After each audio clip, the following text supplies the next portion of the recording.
Hello दोस्तों, नमस्कार। मेरा नाम है सूरज और आप सभी का स्वागत है मेरे यूट्यूब चैनल एएस लर्नेट में। दोस्तों, आज हम बात करेंगे कक्षा 10 की मैथ के चैप्टर 3 के एक्सरसाइज 3.5 के प्रश्न 2 का सॉल्व। चलिए शुरू करते हैं वीडियो। अगर वीडियो पसंद आए तो लाइक, शेयर और चैनल को सब्सक्राइब करना ना भूलें। देखिए दूसरे का पहला प्रश्न है, ए और बी के किन मानों के लिए निम्न रैखिक समीकरणों के युग्म के अपरिमित रूप से अनेक हल होंगे। ठीक है, यहाँ पर हमने ए और बी का मान निकालना है। तो समीकरण दे रखिए, पहले हमें 2x धन 3y बराबर 7 और a माइनस बी एक्स धन a प्लस बी वाई बराबर 3a धन b ऋण 2। ठीक है, ये हमें दो समीकरणें दे रखी हैं। ठीक है, तो यहाँ पर हमें ए और बी का मान निकालना है। तो यहाँ पर क्या करेंगे, हम पहली समीकरण की तुलना कर देंगे a1x धन b1y धन c1 बराबर 0 से, और दूसरी समीकरण की तुलना करेंगे a2x धन b2y धन c2 बराबर 0 से। ठीक है, तो यहाँ से देखिए a1 बराबर मिल जाएगा हमारा 2, b1 बराबर मिल जाएगा 3 और c1 बराबर मिल जाएगा ऋण 7। देखिए यहाँ पर 7 है बराबर के दूसरे, लेकिन हमने तुलना c को बराबर के इस साइड लाके कर रखी है, तो 7 हमारा इस साइड आएगा तो ऋण का हो जाएगा। ठीक है, तो c1 बराबर हो गया हमारा 7। ठीक है, इसी प्रकार से समीकरण 2 की तुलना a2x धन b2y धन c2 से करेंगे। तो देखिए a2 बराबर कितना आ रहा है, x के हाथ क्या है a माइनस बी। ठीक है, और y के हाथ क्या है a प्लस बी, तो b2 बराबर a प्लस बी और c2 बराबर क्या हो जाएगा 3a धन b ऋण 2। देखिए पूरा पूरा पद है दूसरी ओर c का मान। ठीक है, तो इधर आएगा ये पूरा ऋण का होगा, तो हमने क्या लिख दिया माइनस कोष्टक में 3a धन b ऋण 2। ठीक है, तो यहाँ से देखिए हमसे बोल रहा है कि अपरिमित रूप से अनेक हल होने के लिए हमने ए और बी के मान निकाले। तो यहाँ से हम समीकरणों के अनेक हल होने की स्थिति क्या होती है, हमें पता है a1/a2 बराबर b1/b2 बराबर c1/c2, यही कंडीशन होती है। तो इसमें हम क्या कर देंगे, मान रख देंगे। ठीक है, तो मान रख देंगे, तो देखिए मान क्या है, a1 का मान 2 और a2 का मान कितना है a माइनस बी। ठीक है, बराबर b1 का मान 3 और b2 का मान कितना है a प्लस बी, बराबर कितना है c1 का मान ऋण 7 और c2 का मान कितना है ऋण 3a धन b ऋण 2। ठीक है, तो देखिए यहाँ पर ऋण से क्या होगा, ऋण कट जाएगा। ठीक है, तो हमारे पास बच जाएगा यहाँ पर 7/3a धन b ऋण 2। ठीक है, अभी देखिए जो अनेक हल होने की स्थिति में तीनों अनुपात क्या होते हैं, हमारे बराबर होते हैं। a1/a2, b1/b2 और c1/c2, तीनों अनुपात क्या होते हैं, हमारे बराबर होते हैं। तो हम क्या करेंगे, देखिए यहाँ पर जो तीनों बराबर हैं, तो इनमें से हम किसी को भी बराबर ले सकते हैं। जैसे इन दोनों को ले लो, या इन दोनों को ले लो, या इन दोनों को, लेकिन 2 बार लेने पड़ेंगे। ठीक है, क्योंकि हमें ए और बी के मान चाहिए। तो देखिए यहाँ से हमने, चलो पहले ले लिया हमने ए, पहले वाले को इसके साथ, इन दोनों को ले लिया, और दूसरे वाले को इन दोनों के साथ। ठीक है, तो इस तरीके, तो 2/a माइनस बी बराबर 7/3a धन b माइनस 2। ठीक है, तो यहाँ पर वज्र गुणा करेंगे, 2 की गुणा किससे हो जाएगी 3a धन b माइनस 2 से, और 7 की गुणा किससे हो जाएगी a माइनस बी से। ठीक है, तो ये आ जाएगा, देखिए 2 3 6, 2b धन गुणा ऋण ऋण 2 दूनी 4 बराबर 7 की गुणा ए से होगी 7a, 7 की गुणा ऋण बी से होगी तो ऋण 7b। अब हम पक्षांतरण कर देते हैं, चरपद को एक तरफ और अचरपद को एक तरफ।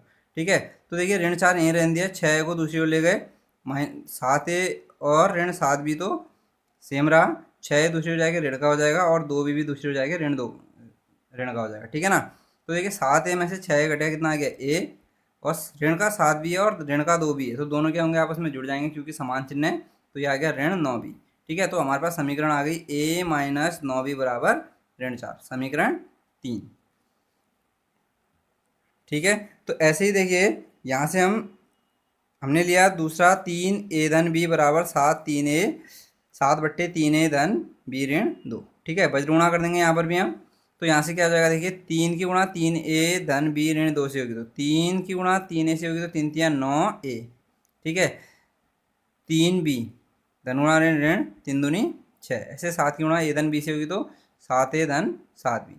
ठीक है, यहाँ पर भी पक्षांतरण कर देंगे, तो देखिए 9as धन 3b। ठीक है, ये 7a और 7b को हम इस साइड लाते हैं, तो 7a धन का तो ऋण का हो जाएगा, और 7b धन का तो ये भी ऋण का, और ऋण 6 इधर है, दूसरी ओर जाके धन का हो जाएगा।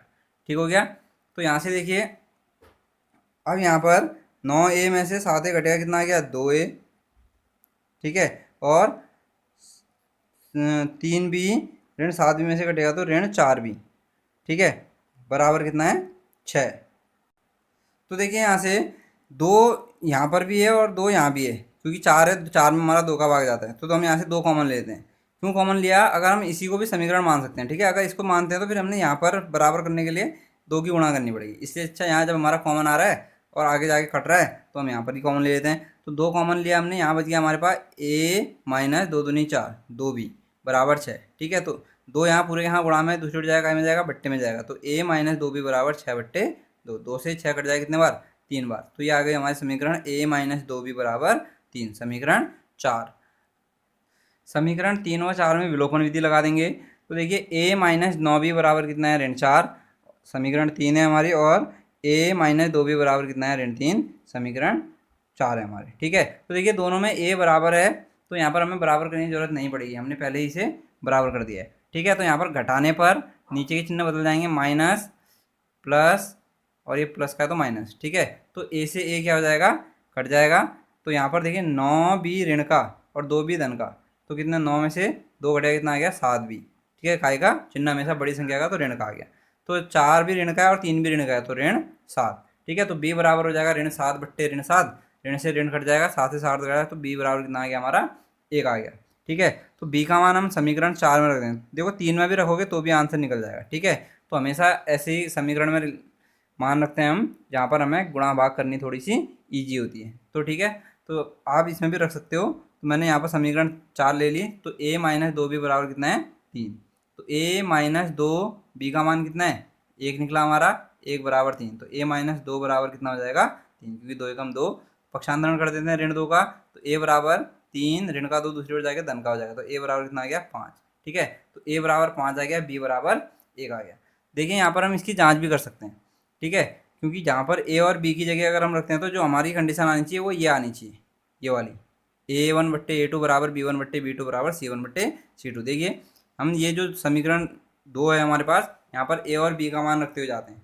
तो a का मान 5 रखेंगे, b का मान कितना? 1 रखेंगे, तो कितना आ जाएगा? ये 5 में से 1 घटेगा, 4x आया है, ठीक है। और यहाँ पर भी कितना आ जाएगा?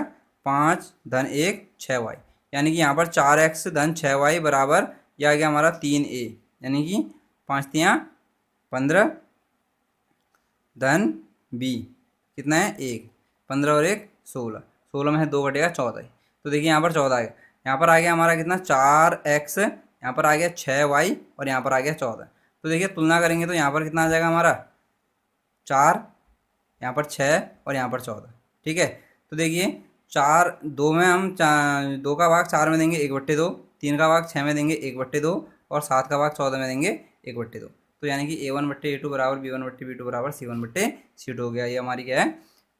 कंडीशन पहली, जो हमारी अनेक हल होने की स्थिति है, उसी के लिए हमने a और b के मान निकालने, तो वो इस तरीके से निकल जाएंगे।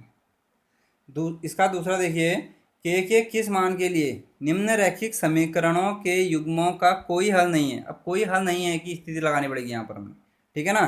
तो यहाँ पर हमें समीकरण दे रखे हैं 3x धन y बराबर 1, पहली समीकरण, 2 के ऋण 1x धन के ऋण 1y बराबर 2 के धन 1, दूसरी समीकरण, ठीक है ना। इन दोनों को हमने कौन से वाले में रखेंगे? कोई हल नहीं हमारी समांतर की होती है, तो ठीक है, उस वाली कंडीशन में रखेंगे।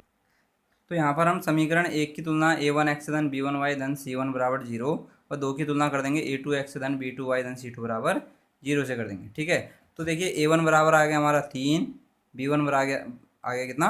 1, क्योंकि देखिए यहाँ पर y के साथ कुछ भी नहीं है, तो 1 आ गया। c1 बराबर, ये देखिए धन 1 है, दूसरी ओर जाएगा ऋण का हो जाएगा, क्योंकि c1 हमारा इस साइड है 0 के, ठीक है, तो ऋण 1 आ जाएगा। ऐसे ही a2 बराबर 2 के ऋण 1, b2 बराबर के ऋण 1, और c2 बराबर ऋण 2 के ऋण 1, ठीक है, क्योंकि ये 2 के ऋण 1 भी इस साइड आएगा, ठीक है।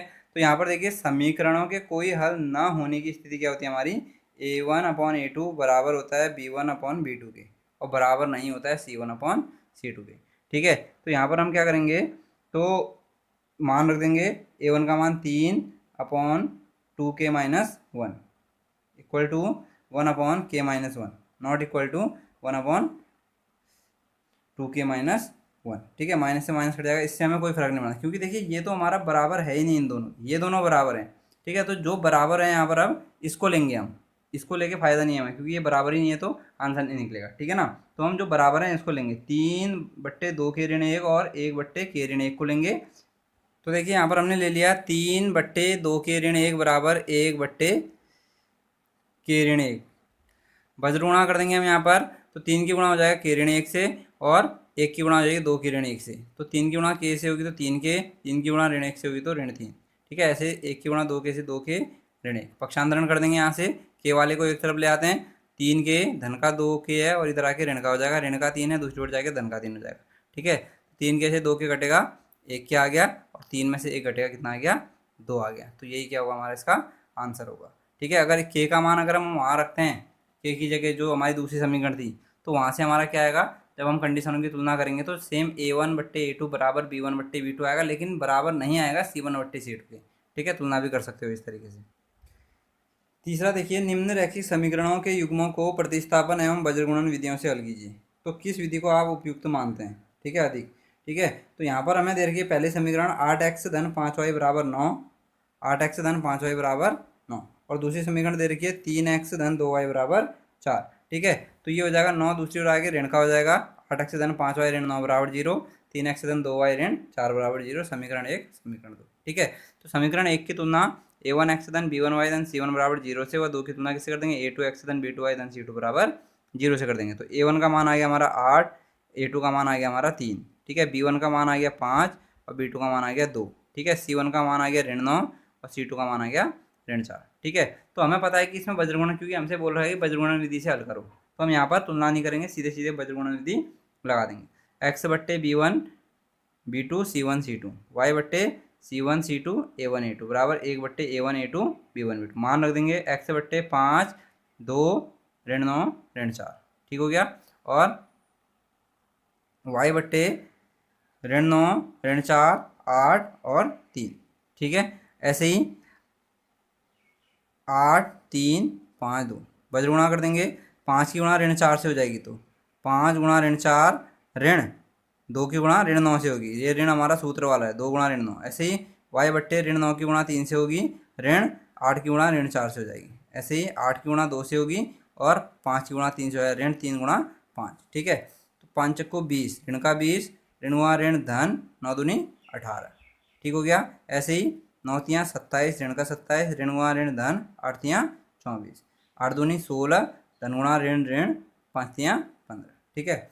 20 में से 18 कटेगा, ऋण 2 आ गया, ऋण 20 में से 18 जोड़ देंगे तो, ठीक है। ऋण 27 में से 24 जोड़ेंगे तो कितना, ऋण 3 आ जाएगा, और 16 में से 15 कटेगा तो 1 आ जाएगा, ठीक है।